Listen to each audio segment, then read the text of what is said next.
Good evening students. हमारी last class में हमने कवर किया था पोर्चुगीज़ के बारे में और आज हम डिस्कस करेंगे डच और डेन्स के बारे में। तो चलिए आज की क्लास शुरू करते हैं। डच असल में नीदरलैंड या हॉलैंड के लोगों को कहा जाता है।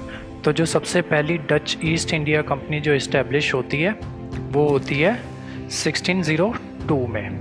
तुलीपट्टम, पुलिकट, सूरत, कराईकाल, नागापट्टम, और ये नागापट्टम को अपनी कैपिटल बनाते हैं। उसके अलावा चिंसूरा और कासिम बाज़ार। कासिम बाज़ार पड़ता है हमारे वेस्ट बंगाल में। और कासिम बाज़ार से रिलेटेड एक स्टोरी है जो हम कवर करेंगे हमारी ब्रिटिश वाली क्लास में। इनकी जो मेन ट्रेड आइटम्स हुआ करती थी वो थी सिल्क। इसके अलावा इन्होंने इंडिया में मिंटिंग फैक्ट्रीज इस्टेब्लिश की, जैसे कि कोचीन, मसूलीपट्टम, नागापट्टम, पौंडीचेरी और पुलिकट। इनके जो कॉइन्स होते थे ना, उनमें जैसा आप देख सकते हो, ये जहाँ पे कर्सर मूव कर रहे हैं ना, ये गोल्ड पगोड़ा की इमेज ली गई है लॉर्ड वेंकटेश्वरा की, जिनको लॉर्ड विष्णु भी कहा जाता है। ये जो कॉइन्स मिंट हुए थे ये मिंट हुए थे पुलिकट में। और ये जो लेफ्ट हैंड साइड वाले कॉइन्स हैं, इन पे ये देखो इन्होंने अपना सिंबल यहाँ पे मिंट किया हुआ है। इसके अलावा एक ना 7 ईयर वॉर चलती है इंग्लैंड और फ्रेंच के बीच में, जिसमें शुरू में तो फ्रेंच जीत रहे होते हैं, लेकिन एंड में उसमें ब्रिटिश जीत जाते हैं। और इसी दौरान इंग्लैंड और डच की एक वॉर होती है जिसको कहा जाता है बैटल ऑफ बदेरा। इसको बैटल ऑफ चिंसूरा भी कहते हैं। जिसमें क्या होता है कि जो डच होते हैं वो जीत जाते हैं इस बैटल को, और इससे उनका कंट्रोल इंडोनेशिया पे हो जाता है, जिसको उस टाइम पे स्पाइस आइलैंड भी कहा जाता था। हालांकि ये वाली वॉर तो डच जीत जाते हैं, लेकिन जो इंडिया होता है उस पे विक्टोरियस इमर्ज करते हैं ब्रिटिश। अब सीरियल ऑर्डर के अकॉर्डिंग चलें तो सबसे पहले आते हैं पोर्चुगीज़, फिर आते हैं डच, फिर आते हैं इंग्लिश यानी कि ब्रिटिश, फिर आते हैं डेन्स और एंड में आते हैं फ्रेंच।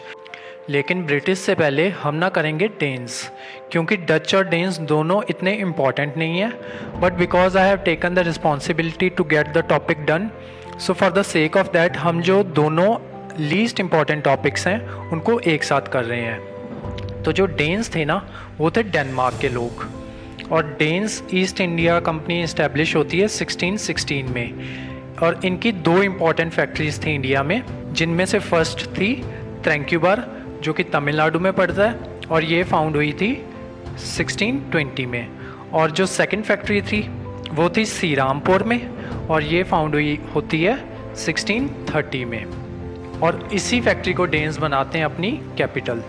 अब जो डेन्स थे ना, इनको ज़्यादा इंटरेस्ट था नहीं इंडिया में, ना तो ये ट्रेड करने आए थे और ना ही इंडिया में ये रूल करने आए थे। ये बस क्रिश्चियनिटी को प्रमोट करना चाहते थे। जो इनके बारे में इम्पॉर्टेंट फैक्ट याद रखने वाला है ना, वो ये है कि Danish missionary of Shrirampur were the first to promote Christianity through education. और धीरे धीरे ये भी अपनी सारी सेटलमेंट्स को ब्रिटिश को बेच के यहाँ से चले जाते हैं। तो जो हमारी कल की क्लास होगी ना, वो बहुत इंपॉर्टेंट होगी। कल हम डिस्कस करेंगे ब्रिटिश के बारे में, यानी कि east India company of Britain के बारे में, कि कैसे वो इंडिया आती है और कहाँ पे वो अपनी इस्टेब्लिशमेंट्स करते हैं। और बीच में मैंने आज आपको कहा था कि एक कासिम बाज़ार का एक इंसिडेंट है जिसको ब्लैक होल ट्रेजेडी के नाम से भी जाना जाता है, तो वो हम करेंगे कल। तो इसके नोट्स के लिए आप हमारा टेलीग्राम चैनल ज्वाइन कर सकते हैं, जिसका लिंक हम इस वीडियो की डिस्क्रिप्शन में मेंशन कर देंगे। और इस नंबर पे कांटेक्ट करके आप हमारे पास रजिस्टर कर सकते हैं। Thank you so much.